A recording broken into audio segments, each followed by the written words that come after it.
So anyways, we talked about the song last week, and you know, I made a hypothesis to you. We'll go through this quickly. It's doggerel. It's not great poetry, but it's irrelevant. It was a very popular song. It's quite beautiful. In the movie, it's actually sung by like a heavenly choir. That's what it sounds like. So it's got this cathedral. You could imagine people singing it in a cathedral, essentially. And so that's not accidental. It's purposeful. You know, it partakes of that. What would you call it? It partakes of that aesthetic. That's it. So the filmmakers are implying that what is about to be shown to you has this divine element, essentially, and that's signified by the choir of voices that sings this song. And the song says, fundamentally, something like this, is that if you lift up your eyes above the temporal into the transcendent, and so that's what exists in the heavenly world, in the stars. If you pick an ultimate goal, if you pick the right ultimate goal, then, and anyone can do this, that's the other thing, it's democratic, it's anyone can do this, so that's the second proposition. It doesn't matter who you are, you can do this. And so I think that's a reflection of the idea of the divinity of the individual. It's like there's something about each individual that's valuable regardless of their idiosyncrasies, and so they have this potential that they can manifest. And how do you manifest it? Well, you pick the right goal. And what's the right goal? Well, it's high, it's elevated, it's above the mundane. Now what does that mean? Well, you don't really know. You don't really know. That's why it's signified by a star, and a star is something that glimmers in the night, right? So it's a source of light in the darkness. And so there's a metaphor there. Obviously there's a metaphor there, and the star is the star that's the star of Hollywood, you know, the person that you emulate. That's part of it, because an ideal is, it's going to be a human ideal of some sort that you're aiming at, and so the ideal human being is the star that you're aiming at. Maybe it's something like that, if that's what you're aiming at. You might say, well, what should you aim at in life? And one answer is, well, why don't you aim at being whatever you could be that would be the best? Now, you don't know what that is exactly, because how do you know? You know, but you could think, well, that would be really good if I could have it. And then you could say, well, can I think of anything better than that? And if the answer is no, then, well, why not go for that? You know, and you might say, well, it's too ambitious, it takes too much responsibility. It's like, yeah, those are definitely problems. And one of the things that I've figured out over the years is that if you offered the person the opportunity, you know, because people say, well, life doesn't really have any ultimate meaning. It's like, yeah, okay, fine, so fine. Let's say it has an ultimate meaning, but that in order to experience that ultimate meaning, you have to take on ultimate responsibility for what you do. Well, that's a heavy price to pay to have a meaningful life, you know. And you might say, well, there's no damn way I'm going to do that. I'll just go for the, you know, pointless, I'll go for the trivial, pointless perspective, which, you know, is kind of hard on me existentially, but it frees me up. I can do whatever the hell I want moment to moment. I don't have any ultimate responsibility.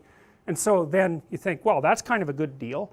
And then but that raises this weird specter of doubt, which is, well, when you hear people talk about the ultimate futility of life, is it because life is ultimately futile, or is it because they've decided that they would just as soon not adopt the responsibility, and they use that real decision, which is to not adopt the responsibility, they rationalize that by proposing that life is ultimately meaningless.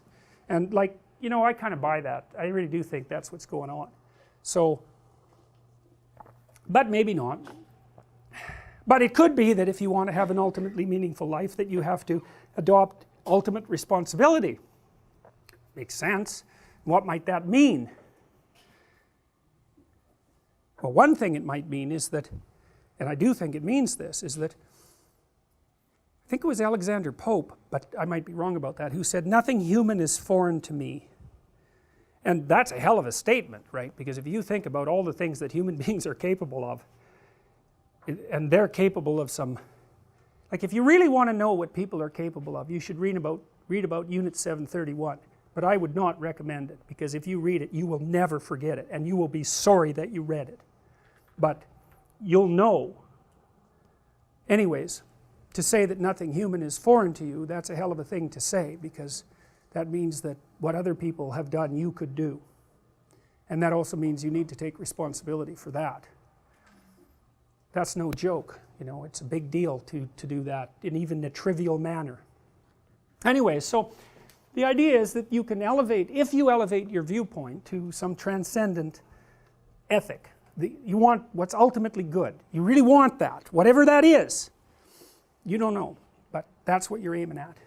Says that, well then it says this strange thing that, well what you want will all of a sudden come to you. Well that's a proposition, and it's the proposition that's basically played out in the movie. It's a hypothesis. The hypothesis is the best way to orient yourself in life is to orient yourself towards the highest good that you're capable of imagining, and then aim at that, and then things will work out the best way they can for you. And I believe that's correct. My observation of life has led me to see that that seems to be correct. So for example, you don't get something you don't aim at. That just doesn't work out, and so lots of people aim at nothing and that's what they get. So if you aim at something, you have a reasonable crack at getting it. You know, you tend to change what you're aiming at a bit along the way, because like what do you know, you aim there, you're wrong, but you get a little closer and then you aim there and you're still wrong, you get a little closer and you aim there, and you know, as you move towards what you're aiming at, your characterization of what to aim at becomes more and more sophisticated. And so it doesn't really matter if you're wrong to begin with, as long as you're smart enough to learn on the way, and as long as you specify a goal. So specify a vague one. I want things to be the best they could be, and I'm willing to learn what best means as I go along. Okay, so fine. And then you get what you truly need, we'll say. Well, maybe not. No, if your heart is in your dream, what does that mean? Well, that to me reflects this idea of a kind of integrated viewpoint. One of the things Jung proposed was that as you integrate yourself psychologically, what happens is that your rationality integrates with your emotions. They stop being opposed forces. Like the Enlightenment idea is that rationality and desire are opposites and enemies in a sense. And the Jungian notion is, and the psychoanalytic notion I would say in general, and the humanist notion even perhaps, is that no, that's not right. What you want to do is you want to integrate your rationality with your emotions and your motivations. They're not separable, even technically. They have to work together, and that all has to be integrated with your body. Not only do you have to take your heart into account and notice what it is that you want and don't want, but you also have to embody that. You have to act that out in the world. So fine, so that's what that means. And if you do that, then, well, then your horizons open up. And I also believe that's true. You know, I've known people in my life who are insanely successful, like insanely successful. And those people are, like they're pretty damn together, man. You know, like they're tough, smart, strategic, generous. You know, they're always giving people opportunities, honest, like they've got it all. You know, and sometimes, now I'm not saying that everyone who's wildly successful is wildly successful because they've got themselves together, but, you know, because there are crooks and, you know, there are people who gain status one way or another by nefarious means. But that's a lot more unstable than you might think. And I can't say exactly if you pursue that route, you're going to pay for it. Like, you'll have your money or whatever it is, but it's not going to do much good for you. So it does seem to me to be the people that have integrated themselves and that are pursuing a noble goal, a high goal, who actually are able to do remarkable things. And remarkable things can be done at every level. You know, it isn't like you have to change the world. Like as a whole, it could be that you do something remarkable within your family. You know, and that can be tremendously admirable. You know, someone's got to take care of a family member if they're sick. You know, like there's heroic acts that you can undertake in the local environment, and maybe that will go unheralded, let's say. But that doesn't mean that it isn't remarkable. I mean, I've met people who are so damaged, you just can't imagine it. And yet, well, one person I met when I was in Montreal was this woman, and she was just ruined, man. She looked like a street person, and she was so shy, she couldn't even look at you. Like, she basically looked at the ground because it was like there was light emanating from everyone else, and she was way too timid and humble to even bear it. you know, and partly what I was doing was trying to get her to straighten up and not look so street person-ish, because it wasn't going very well for her in social interactions, you know. But it turned out that that isn't what she came to the behavior therapy unit for.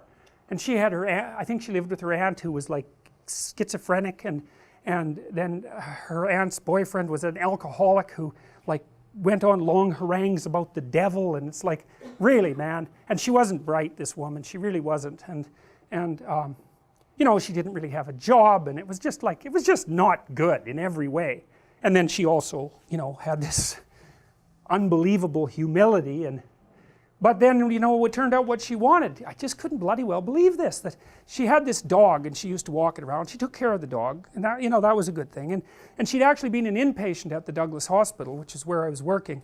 And there were inpatients in the Douglas Hospital, and this was back in the 80s, and those people were like, she was like Superwoman compared to the inpatients at the Douglas Hospital. Those people looked like they were from a Hieronymus Bosch painting, because they had deinstitutionalized everyone that could possibly be deinstitutionalized, and so the only people that were left were people who couldn't be deinstitutionalized, and so those would have been people who were in the psych wards for like 30 years, and all of the hospitals were connected by tunnels underground, and the patients used to hang out down there by the Coke machine and so forth. And one day I took my brother down there, he was visiting, and like, it was just like, he just turned white, you know, because it was just, really, I don't know if you know Hieronymus Bosch, he's very an interesting painter to say the least, but that's what it was like. And so here was her idea. She'd come to the behavior therapy unit because she'd been in the inpatient ward for a while, and she met some of these like ruined people, and she tried to get the hospital. She thought, well, I'm walking my dog, you know, and well, maybe I could take one of these patients out for a walk, you know. And she'd been talking to the hospital administrators, trying to get her, allow her to go, you know, take out one of these patients and go for a walk with her dog. And basically she had come to the behavior therapy unit because that's what she wanted to do. It was like, man, that person, she just blew me away. Like, it's like, I just couldn't believe it. Like, she had nothing going for her, like nothing, and yet she wanted to, you know, help some people that were worse off, and like, there just weren't that many people that were worse off than her. Mind-boggling, mind-boggling. And I never forgot it, and it really blew me away. So, you know, there are opportunities for elevating your sights within your realm of capability wherever you happen to be, and that's interesting. It's strange that that's the case.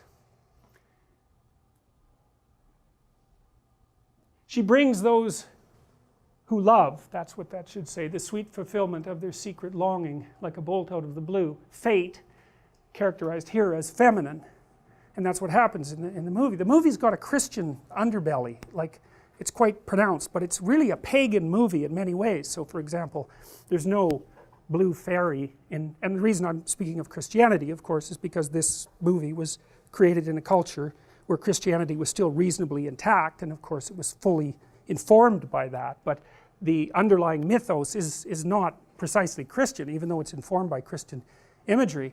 There is this old idea, I think it's a Gnostic idea, that the wisdom of God is feminine, something like that, and anima, which means soul, is feminine, and so there's an idea like that lurking here.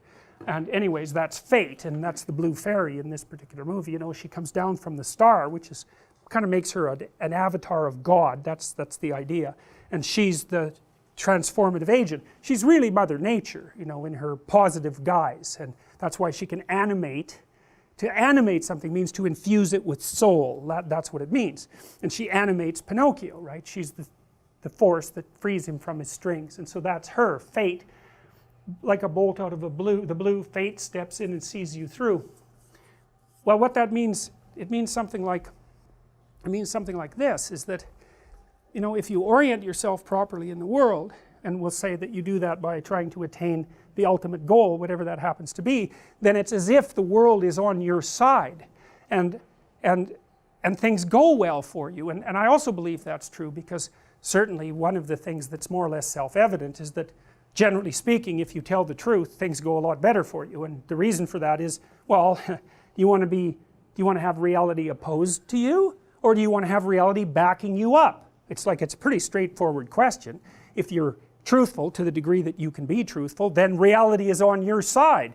That's a good thing, because there's a lot of it and there isn't much of you. Whereas if you take a deceitful approach to things, then, well, then you're challenging reality. It's like, good luck with that, man. It's like you're holding a plastic ruler in front of your face and bending it, you know, and at some point you're going to let go, and it's going to, all that force that you've stored up, and it's going to snap back and nail you, and that happens. Like, I've just never seen anyone in my clinical practice ever get away with anything. Nothing. And it's not surprising. It's like, if you're going to mess with the structure of reality, like, it's going to mess back, and it does. And it might not happen for years, and you might not even notice the connection. I mean, part of what you do in psychotherapy is actually make those connections. It's like, why did this horrible thing happen to me? Well, who knows? It's like, let's take it apart. Well, who knows how far back we have to go? It might even have things to do, not even with you, it might have things to do with the errors in your parents' relationship. Like, you just can't mess with the structure of reality.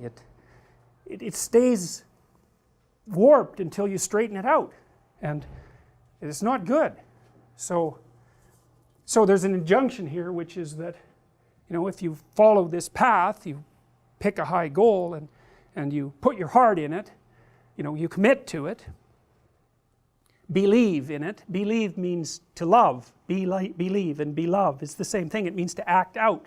And that's what the belief means. Like, we think belief means to accept a set of propositions as true. Well, that is one form of belief, but that's more like factual knowledge, right? Belief is more like you decide that you're going to act something out. You make a decision and then you act it out, and that's a reflection of your belief. You know, it's you're staking yourself on something. Do you know? Well, no, because you can't. You can't know. You're bounded by ignorance. You can make your best guess and move forward. And you can do that with commitment, but you have to believe in order to do that. I guess that's why it's a wish.